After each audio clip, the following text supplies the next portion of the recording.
मनीषा वाल्मीकि आज पूरी मुल्क की आवाज़ बन चुकी है।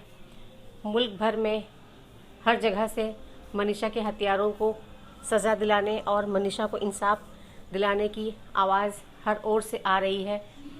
लोग धरने रैलियां निकालकर सड़कों पर उतर आए हैं। कहीं मोमबत्ती जुलूस निकाला जा रहा है तो कहीं मनीषा की आत्मा को शांति के लिए लोग यज्ञ कर रहे हैं। हर जगह से बस एक ही आवाज़ गूंज रही है कि मनीषा वाल्मीकि के हत्यारों को जल्द से जल्द सज़ा मिले और मनीषा को इंसाफ मिले। हाथरस की बेटी मनीषा वाल्मीकि की सामूहिक बलात्कार के बाद बेरहमी से उसकी हत्या कर दी गई। आज इसी सिलसिले में सिटी न्यूज़ 24 आवर्स ने बीजेपी माइनॉरिटी सेल की स्टेट लीडर और बीजेपी मजदूर मोर्चा की नेशनल वाइस प्रेसिडेंट एवं प्रसिद्ध समाज सेवी नाजिया इलाही खान से एक ख़ास मुलाकात की और मनीषा वाल्मीकि मामले में उनके विचार को जानने की कोशिश की। आइए आपको मिलाते हैं नाजिया इलाही खान से। देखिए, मैंने तो अपने ट्विटर पे अपने पेज पर हर जगह मैंने सोशल मीडिया में और जितने भी चैनल्स वालों ने मेरे से बात किया है उन सब से मैंने यही कहा है कि stop partiality with an eminent an actor और विद अ दलित डॉटर।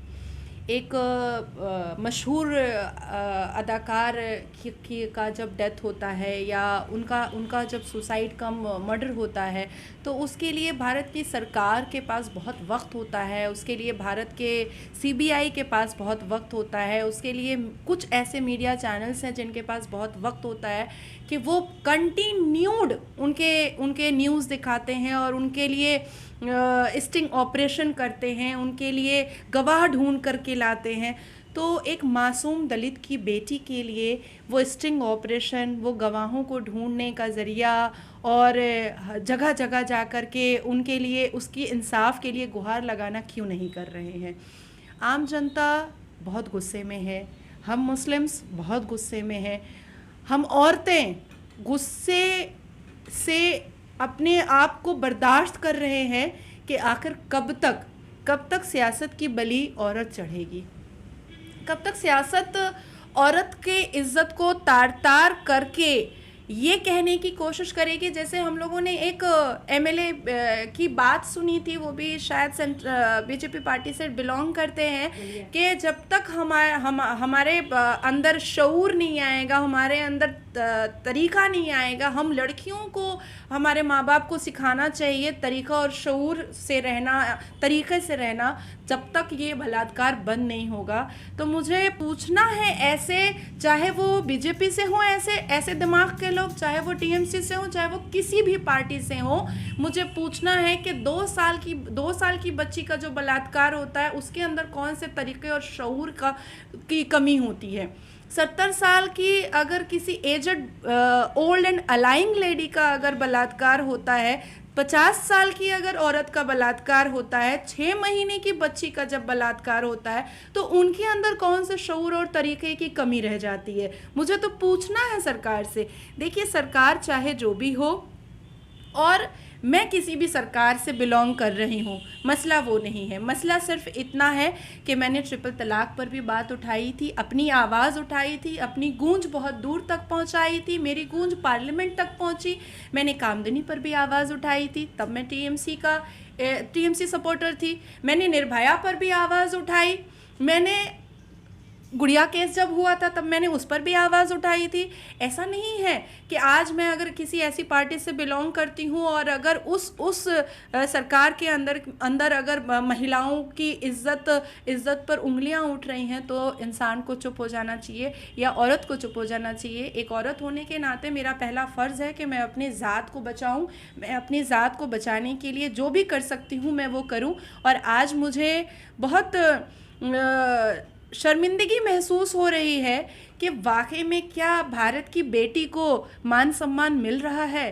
क्या भारत की बेटी जब चांद पर जाती है, जब भारत की बेटी आर्मी का यूनिफॉर्म पहन करके सेना बन के लड़ती है, जब भारत की बेटी किसानों के साथ हल जोतती है और फसल काटती है, जब भारत की बेटी इंजीनियर डॉक्टर बनती है, जब भारत की बेटी गोल्ड मेडलिस्ट बनती है, तब यही भारत का सीना चौड़ा होता है। और फिर इसी भारत की बेटी को दलित समाज, छोटा समाज, बड़ा समाज बना करके अगर इसी भारत की बेटी की इज्जत को तार तार किया जाएगा तो हम पहले ये नहीं सोचेंगे कि सरकार किसकी थी, हम पहले ये सोचेंगे कि भारत की बेटी को भारत में कैसे बचाया जाए।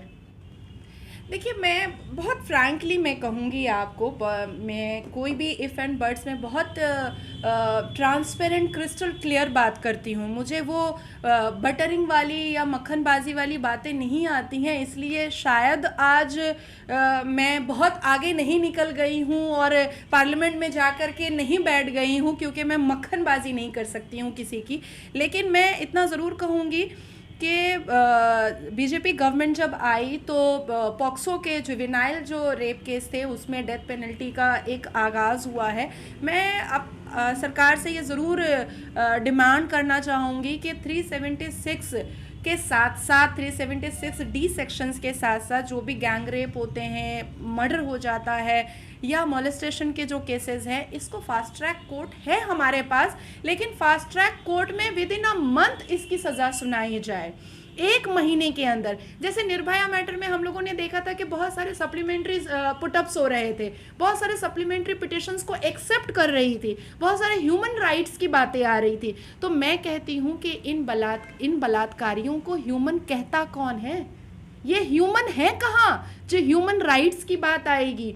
मैं उन वकीलों से गुजारिश करती हूँ जो ऐसे केसेस देखते हैं, और साथ ही साथ मैं उन वकीलों से भी गुजारिश कर रही हूँ जो गौ हत्या पर आवाज़ उठाते हैं और हाई कोर्ट और सुप्रीम कोर्ट भी जा कर के गुहार लगाते हैं कि गौ हत्या नहीं होना चाहिए। आज वो सारे वकील कहाँ हैं, कहाँ गायब हैं? एक झुंड बना करके सुप्रीम कोर्ट में क्यों नहीं जा रहे हैं कि भाई भारत की बेटी की भी हत्या नहीं होनी चाहिए, गौ हत्या नहीं होनी चाहिए, जानवरों के साथ गैर सलूक नहीं होना चाहिए, बुरी हरकत नहीं होनी चाहिए, जानवरों को नहीं मारना चाहिए। मैं अग्री करती हूँ उन सारे वकीलों के साथ साथ, लेकिन मैं उन तमाम वकीलों से ये भी पूछना चाहती हूँ कि आखिर ऐसी क्या बात है जो गौ हत्या पर आपकी आवाज़ बहुत उठती है लेकिन बेटी हत्या पर आपकी आवाज़ नहीं उठती है, बेटी के बलात्कार होने पर आपकी आवाज़ नहीं उठती है। मुझे तो लगता है कि अगर ये सारे वकील एक साथ खड़े हो जाए तो सुप्रीम कोर्ट में उस दलित की बच्ची को किसी वकील को हायर करने की ज़रूरत ही नहीं पड़ेगी। इंसाफ अपने आप दुनिया के सामने आ जाएगा,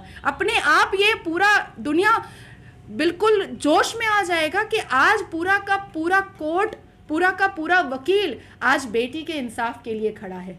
शुक्रिया, खुदा हाफिज़।